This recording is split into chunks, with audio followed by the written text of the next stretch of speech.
Hi there, this is Michelle from SleekFlow. Do you want to send messages in bulk to a group of customers but don't know how to do so?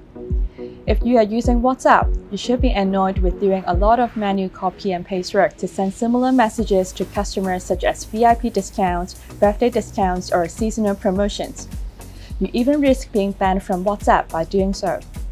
However, if you use a WhatsApp Business API, your problems can be solved easily. Let me show you how to do it on SleekFlow. First, you need to create a broadcast list. If you use the label function, it will be easier for you to find the right contacts. Then, you can broadcast a message to the contact list you created. Personalize your messages in a jiffy by adding variables such as the first name. Imagine you're working for a yoga center, and today it's raining heavily, so the classes need to be cancelled. You can create a list of students who have classes today and broadcast a class cancellation notice to them. Fast and simple. If you have other questions about WhatsApp Business API or broadcasting messages, feel free to talk to us.